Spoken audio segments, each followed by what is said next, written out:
बहनों, देखो चर्चा में हमने देखा कि हमारे अंदर अगर काम करने की तड़फ हो तो बहनें चमत्कार कर सकती हैं। हम अभाव में जीने के लिए पैदा नहीं हुए, हम केवल गरीबी में जीने के लिए पैदा नहीं हुए, हम केवल ताने सुनने के लिए पैदा नहीं हुए, हम केवल अन्याय सहने के लिए पैदा नहीं हुए।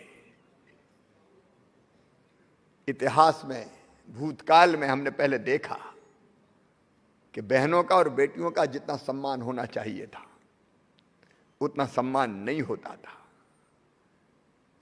मैंने अपने गांव में देखा,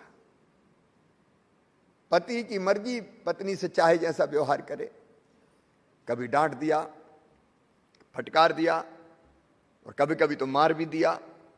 ऐसी घटनाएं होती थी। अब भी बिल्कुल नहीं होती, ये मेरा कहना नहीं, अब भी कई बार घरेलू हिंसा की घटनाएं सुनाई में देती है।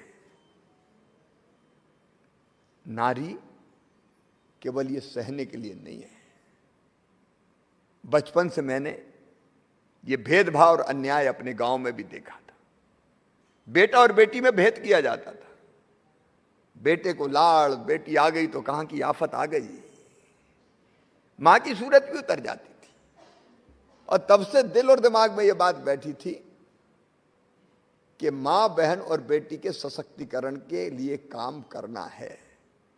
और आज मैं कहता हूं मेरी बहनों, मेरे जीवन का मिशन है मां, बहन और बेटियों की बेहतर जिंदगी वो जिए, इसके लिए हर संभव कोशिश करना, हर संभव कोशिश करना। और इसलिए जब मुख्यमंत्री नहीं था तब भी अनेकों प्रयास करता था व्यक्तिगत रूप से, लेकिन मुख्यमंत्री बनने के बाद जो योजनाएं बनी, अब तो योजनाएं बनी है जन्म लेने के पहले ही।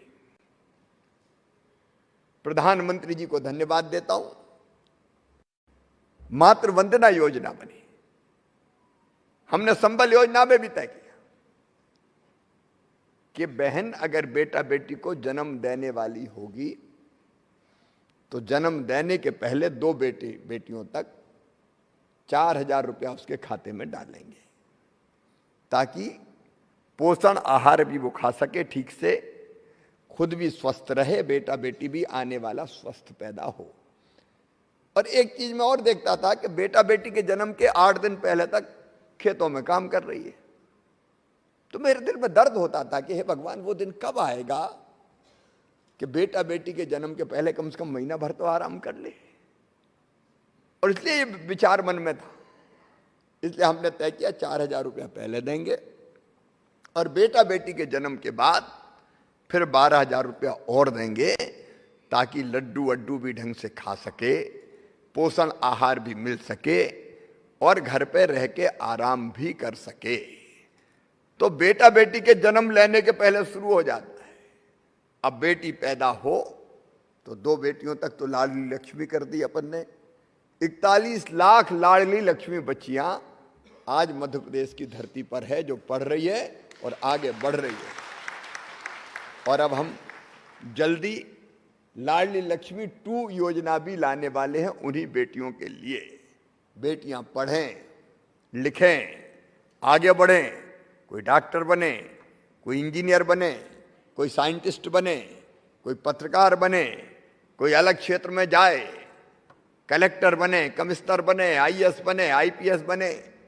तो बेटियों की हर संभव मदद की जाएगी, ढंग से पढ़ें। और इसलिए एज भी बढ़ाई 21 साल। नहीं, शादी हो गई तो फिर काय की पढ़ाई बढ़ाई, फिर कौन पूछ रहा पढ़ाई का। अब 18 साल में तो 12वीं तक ही आ पाती बेटियां, 12वीं या कॉलेज में फर्स्ट ईयर में आई, 18 साल की उम्र हो गई। लेकिन अब बढ़ के कर दी 21 साल, ताकि उनको बड़े पदों पर पहुंचने का मौका भी मिल सके। तो बेटी पैदा हो तो लाडली लक्ष्मी, स्कूल जाए तो किताबें फ्री में, दूसरे गांव जाए तो साइकिल, स्कॉलरशिप कई योजनाओं के अंतर्गत। 12वीं में अगर फर्स्ट डिवीजन पास हो जाए तो गांव की बेटी कहलाए। कॉलेज की पढ़ाई के लिए हर साल 5,000 रुपया और पाए गांव की बेटी योजना के अंतर्गत। पढ़ाई में भी अगर वो तेज है पढ़ने में तो उसकी फीस भी मम्मी पापा नहीं भरवाए, मामा भरवाने का काम करे। ताकि बेटियों की पढ़ाई में कोई बाधा पैदा ना हो। अब कोरोना जैसी कंट्रोल हो रहा है, वैसे ही फिर से धूमधाम से शादियों का कार्यक्रम भी फिर बेटियों की प्रारंभ हो जाएगा। मुख्यमंत्री कन्यादान योजना के अंतर्गत बेटियों का घर ठीक से बसे, उसका इंतजाम भी किया जाएगा। अलग अलग क्षेत्रों में उनको जॉब मिले, रोजगार मिले, उसके भी अनेकों प्रयत्न चल रहे हैं। जैसे सरकारी नौकरियों में, शिक्षक जैसी नौकरियों में अगर भर्ती होगी तो हमने तय कर दिया 50% भर्ती बेटियों की ही होगी। आधे बेटा आधे बेटी। बेटियों को रिजर्वेशन दे दिया ताकि बेटियां शिक्षक बने। हमने ये भी तय किया कि 30% नौकरियों में पुलिस की बेटियों को आरक्षण, मतलब अब 100 में से 30 पुलिस की भर्ती जब भी होगी तो 30 भर्ती बेटियों की करनी ही पड़ेगी। अब जब मैंने ये प्रयास शुरू किया, चर्चा चली, तो पुलिस में भी भारी विरोध हुआ। ये लड़कियां क्या करेगी, ये गुंडों का मुकाबला कहां से कर पाएंगी। लेकिन मैं देख रहा हूं पुलिस की यूनिफॉर्म में बेटियां जब निकलती है तो अपराधी बिलों में घुस जाते हैं। बेटियां भाभी कमाल का काम कर रही हैं। तो सरकारी नौकरियों में भी ज्यादा आए वो। फिर एक काम और किया मेरी बहनों, जिससे बड़ा बदलाव आया। मुझे ये कहते हुए गर्व है कि मध्य प्रदेश पहला राज्य था जिसने तय किया कि जितने भी चुनाव होते हैं, पंचायत के, नगर पालिका के, नगर निगम के, पार्षद, सरपंच, पंच के, उन सब में आधे पदों पर केवल बहनें ही लड़ पाएंगी और लड़के चुनाव जीत के आएंगी। आज जरा ईमानदारी से बताना, अगर ये 50% मतलब आधा रिजर्वेशन हर एक पद के लिए, मेयर के लिए, नगर पालिका अध्यक्ष के लिए, नगर पंचायत के अध्यक्ष के लिए, सरपंच पंच के लिए, जिला पंचायत के सदस्य के लिए, जनपद पंचायत के सदस्य के लिए, अगर मैं आधा रिजर्वेशन नहीं करता 50%, तो क्या इतनी बहनें सरपंच बनती क्या? मैं बहनों से पूछ रहा हूं, बनती क्या? ना इतनी सरपंच बनती, ना मेयर बनती, ना अध्यक्ष बनती। साहब कहते घर में बैठ, चुनाव तो मैं लड़ रहा हूं, रोटी बना, 50 आदमी आ रहे आज खावे। तो ये हालत होती थी। और घर में भी रहे और घूंघट भी, बाहर मत निकल जाना। और आज जब 50% का रिजर्वेशन मिला तो बहनें शान से चुनाव के मैदान में आई। साहब चुनाव प्रचार कर रहे हैं कि मेरी श्रीमती जी लड़ रही हैं, साहब वोट दे दो। ये बड़ा सामाजिक परिवर्तन है, बड़ा सामाजिक परिवर्तन है। इस फैसले के बिना इतना बड़ा सामाजिक परिवर्तन हो नहीं सकता था। लोग निकलने ही नहीं देते घर से। लेकिन अब बहनें बड़े बड़े पदों पर चुन रही है। और कई मेयर ने तो इतना अच्छा काम किया। अब तुलसी जी बैठे इंदौर में, महिला मेयर थी मालिनी गौड़ जी, 5 बार स्वच्छता में इंदौर नंबर 1 आ गया भाई। तो हमारी महिला मेयर बनी, अध्यक्ष बनी, सरपंच बनी। यहां एक बेटी है भक्ति शर्मा, वो सरपंच बनी, बहुत अच्छा काम करके दिखा रही। ऐसी एक नहीं अनेक। देखो मौका मिले तब तो काम करोगे। अगर केवल चूल्हे में लकड़ी जलाती रहती तो कोई अपनी क्षमता का प्रकटीकरण कर पाती क्या? मौका मिला तो चमत्कार कर दिया। और इसलिए ऐसे कई फैसले हमने करे जिससे बहन का सशक्तिकरण हो, बेटी का सशक्तिकरण हो। और उसी की एक बड़ी और अहम कड़ी है, जैसे अभी चर्चा में आया, आर्थिक सशक्तिकरण। पैसा पास में हो तो इज्जत अपने आप होने लगती है। आपको महाभारत का एक उदाहरण सुनाता हूं। आपने भीष्म पितामह का नाम सुना होगा। भीष्म पितामह जब सरसैया पे लेटे थे, अर्जुन ने बाणों से बीत दिया और वो गिरे तो जमीन पे नहीं गिरे, इतने बाण थे कि बाणों पे ही धरे ऊपर।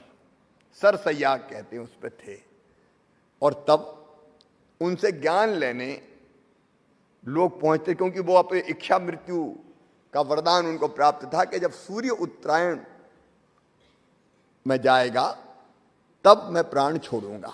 तो वो जीवित थे, तो उनसे ज्ञान प्राप्त करने पांडव भी गए, साथ में द्रौपदी भी थी।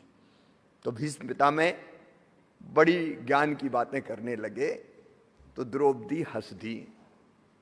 तो पितामह ने पूछा कि बेटी तुम हंसी क्यों? तो द्रौपदी ने कहा कि पितामह आज बड़े बड़े ज्ञान की बातें कर रहे हो, उस दिन तुम्हारा ज्ञान कहाँ चला गया था जब भरी सभा में कौरव मेरा चीर हरण कर रहे थे और आप चुपचाप बैठे थे। तो भीष्म पितामह ने उत्तर दिया कि बेटी पुरुष अर्थ का दास है, पैसे के दास है। और तब दुर्योधन राजा थे, उनका अन्न मैंने खाया था, उसका बना खून मेरे शरीर में था, और इसलिए उस समय ज्ञान कुछ नहीं सूझ रहा था। अर्जुन के बाणों ने आज उस खून को मेरे शरीर से बाहर कर दिया, इसलिए मैं ज्ञान की बात कर रहा हूं। ये कहा भीष्म पितामह ने, पुरुष अर्थ का दास है।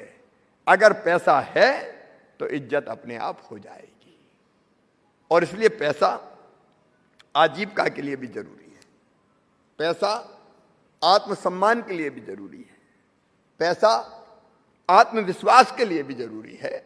और इसलिए मैं चाहता हूं कि मेरी हर बहन पैसा कमाए, सम्मान के साथ कमाए, आमदनी उसकी बढ़े।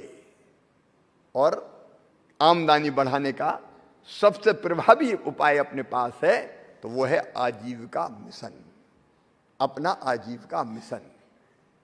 मैं पंचायत ग्रामीण विकास विभाग को बधाई देता हूं, बेलवाल जी जैसे हमारे साथी को बधाई देता हूं, मैं अपनी उन बहनों को बधाई देता हूं जो इस काम को आगे बढ़ाने में लगी है। मेरा सपना है, मैंने एक सपना देखा है कि मेरी हर गरीब बहन आजीविका मिशन से जुड़ के कम से कम 10,000 रुपया महीना तो उसकी कमाई हो जाए, और उसके लिए दिन रात एक करेंगे, बहनों को लगातार जोड़ते रहेंगे। अभी हमने लगभग 40 लाख के आसपास बहनों को जोड़ने में सफलता प्राप्त की है। अभी मैं हर महीना बैंकों की क्लास लेता हूं, ये भी रहते हैं उमाकांत उमराव और बेलवाल जी भी। बैंकों की क्लास कितना दिया तुमने पैसा, बैंक लिंकेज मिला कि नहीं स्व सहायता समूहों को? डंडा लेके पीछे पड़ा हूं। तब आज 300 करोड़ रुपया बहनों के खाते में डाल रहे हैं, और हर महीने डालते रहेंगे मेरी बहनों, चिंता मत करना। ब्याज की सब्सिडी भी देंगे, बैंकों से पैसा भी दिलाएंगे, और तुम्हारे बनाए हुए प्रोडक्ट की मार्केटिंग भी करेंगे और पैकेजिंग करने में भी सहयोग देंगे। मेरा अपनी बहनों से आग्रह के पूरे आत्मविश्वास के साथ आगे बढ़े, एक के बाद एक नया काम करती जाएं और अपनी आमदनी बढ़ाएं, और जो चीज आप उत्पादित करें उसको आजीविका मार्ट पोर्टल से जोड़ें। आजीविका मार्ट पोर्टल ऐसा है कि जिसमें आपका सामान पोर्टल में दिखने लगा तो घर बैठे भी ऑर्डर आने लगते हैं, जरूरत नहीं कि आप फेरी लगाने जाओ। तो वो उपाय भी हम करेंगे, लेकिन हम अपने उत्पादों को घर बैठे ही अच्छे दामों पर बेच सकते हैं। सरकार द्वारा जो बैंक की ऋण सुविधा दी जा रही है, मैं कितनी मेहनत कर रहा हूं देखो, उसका फायदा लो। साहूकारों से पैसा लेने की कोई जरूरत नहीं है, सूदखोरों के चक्कर में हमको पड़ना नहीं है, नहीं तो वो बर्बाद कर देते हैं। और मेरी बहनों, आत्मविश्वास के साथ खुद सोचो, अगर स्कूल की यूनिफॉर्म सिलना है तो हम कोई के भरोसे काय को रहे, खुद दुकान पे जाओ, मोल भाव करो, अच्छी क्वालिटी का सस्ते दामों में खरीदने की कोशिश करो। ये हम कर सकते हैं, क्यों नहीं कर सकते? स्वतंत्र रूप से निश्चिंत होकर अपना कारोबार करें तो सब चीजें ठीक होती चली जाएगी। खुद सामग्री खरीदें, और जहां तक हो सके नगद लेन देन के बजाय डिजिटल लेन देन की तरफ आगे बढ़ें। एक बार अगर कोई समूह बन गया तो वो समूह पर टूटना नहीं चाहिए, टूटना नहीं चाहिए, वो चलना ही चलना चाहिए। और समूह में 13 सूत्र आपको सिखाए जाते हैं, उन 13 सूत्रों पर आप पूरा अमल करते हो। 13 सूत्र सबको मालूम है ना? यहां बैठी बहनों से 13 सूत्र पता है कि नहीं? अरे जोर से बोलो, ऐसे नहीं। हाथ उठा के बताइए। पता है 13 सूत्र? हाँ, तो 13 सूत्र सीख लो, क्योंकि ये ट्रेनिंग का विषय है।